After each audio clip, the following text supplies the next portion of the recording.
pra falar de amor. Quando vem pra mim é suave como a brisa, e o chão que ela pisa se enche. A mulher gente. Coisa linda. da minha vida, Ai, isso que gostoso. me faz tanto bem.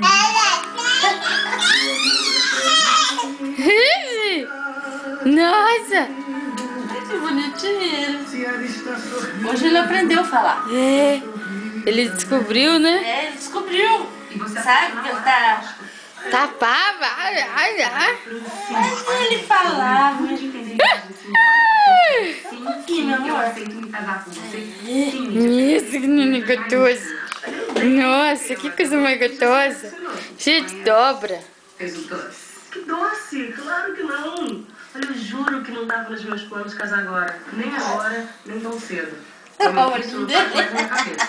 Ah, você tá entrando na minha, isso? Não, senhora! Você gostou, vai em frente. Eu não. É o mesmo. Se eu olho e gosto, eu vou em inferno. Sem culpa. A vida é aqui e agora. E se o mundo é um trem com gente, eu tenho certeza que o meu lugar é no vagão restaurante. Ah, eu não. Eu sou romântica. Eu já fui. Não deu muito certo, porque os homens não aceitam as mulheres românticas. Aproveitam-se delas. Eles abundam nas pobrezinhas. Não, senhora. Ninguém